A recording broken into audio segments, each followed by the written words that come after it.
Hi guys, welcome to Paul's Pod. This is the first set of interviews I'll be getting at UFC London. I'm here with Marc Diakiese. Marc, thank you for coming on.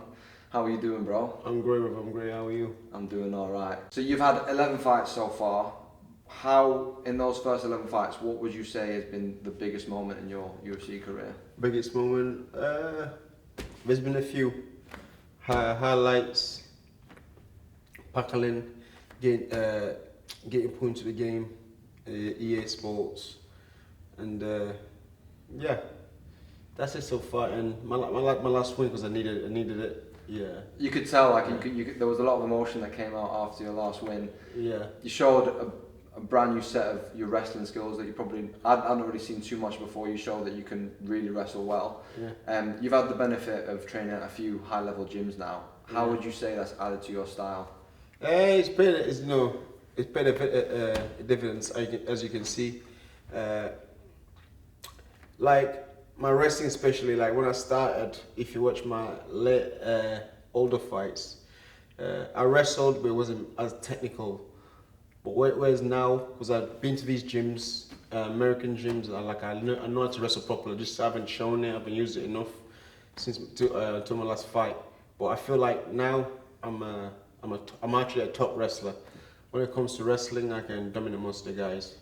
So you were just saying to me just then how the losses you've taken in the octagon have helped you. You feel like even though you didn't get any outside, now that you had a few inside the UFC cage, that is, it's helped you a little bit better. Obviously, you've had a few fights and you were saying you feel like you're just getting where you want to be. Yeah. What do you think is in store for you after this fight? And obviously you don't want to be thinking too far Yeah. ahead. Honestly, my main goal right now, I want to get this fight at weight, but I'm looking at the ranks. I feel like beat this guy, trying to get top 15 at least, and start climbing up. Because the guys at 4, if you look, they've got a lot of experience. My last, what's his name, Fiziev. He's like 7th top of the now. food chain. You look at Dan Hooker, he's ranked. So I faced the guys that got a lot more experience than me, where I didn't have. Well, now I feel like I've learned from them experience. Now it's my turn to go up, and I should do pretty well. I'm excited. I think so as well. Yeah. What do you think your opponent this weekend has got that you've not seen before, or have you? My opponent is good. He's basic. He likes to brawl. He's a brawler. I feel that's his style, and I've got a lot to exploit on his game.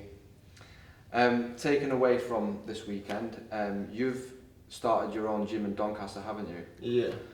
What was the idea behind starting your own gym? Had you had that in your mind that you wanted to start it for a while, or? Yeah. So that gym, I'm partnered up with my longtime friend, my manager, Carl Messin, and Adam Newsom, that works with my manager as well. We all partner up because, you know what I mean, we're a small circle of Doncaster. Yeah. When I'm not there, Adam takes over and my manager's there just doing things. Wherever go, where we feel like, because me, especially now, I feel teaching, it brings my own game. Because especially my last fight, I went for a takedown. I'm thinking, what do I do here? It got me thinking because I got to teach my students. So I feel like by me doing that, it works pretty well with my fighting. They come hand in hand. Yeah. And then when I'm off time, like I'm not fighting, I'm not competing. I'm in a gym teaching, and it's a nice idea too. It's something I just like teaching now. I enjoy it, and that's why it's there. Where would you see the gym going in an ideal world in the future? Is it something that you want to put a lot of effort into now, or is it something you're a bit cautious of putting too much time in? Obviously, because you've got your career, you want to be prioritising. Yeah, I've still got my career going on. I'm not putting too much effort into it yet, but I like to look at fighters that I'm building. Yeah. Like most of the lads that are coming out now, I think they're pretty good. Like since teaching them, I'm noticing a lot of guys in UK, we don't have the wrestling, the technical side. Yeah, we can wrestle with the technical side, like wrist locks, where to grab. We don't really have that yet. And I feel like I've got so much to give, and I feel like it's now I can give them that what I know. Do you think that the lack of the wrestling, the technical wrestling ability has been the difference as to, you know, we've only ever had one British champion, Michael Bisping, and obviously Americans, that's like they grow up in a culture of wrestling from school, and the same with Russians. Do you think that is what's been the difference to taking British fighters to that next high level? I'd probably say so. I feel like wrestling is the main, it's the base of MMA. You need wrestling. If you haven't got it, I've sparred a lot of strikers. If you don't wrestle, it's easy to, it's taxing your body, it's taxing, you get tired. It's just, it's deep waters, you gotta know wrestling. And I feel like me knowing that and giving it to these new up and coming fighters it benefits them and it benefits me. So yeah. So who growing up were your inspirations to fighting? When I started, it was just more to keep out of trouble, really. When then I watched a lot of John Jones when he started coming up, doing the spinning back kicks, the spinning elbows, and I thought, what, I could do that. And I go to the gym, start training, and I go into it, and here we are. What advice could you give to young fighters that might be listening to this that are struggling to keep the balance of, fighting is a hard game to balance, working but then also wanting to commit to training full time. What advice could you give to fighters that are trying to find that balance?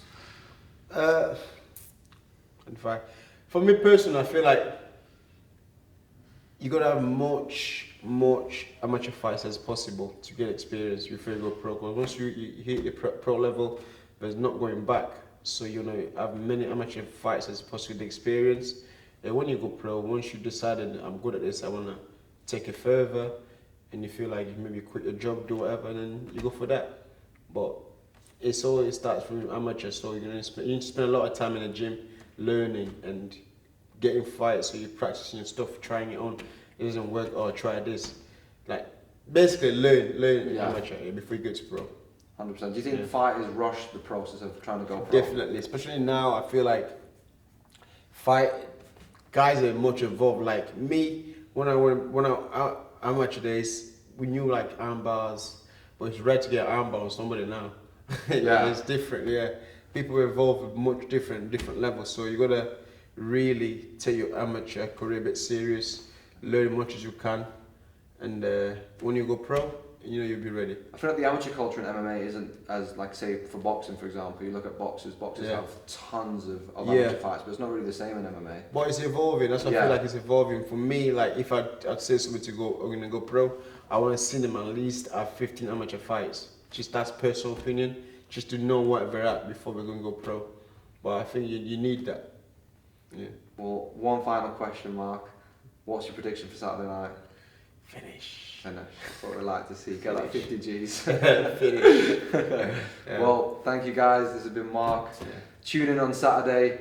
It's going to be a great fight, and expect fireworks. Oosh. Thank you, bro. Appreciate that, man. No problem.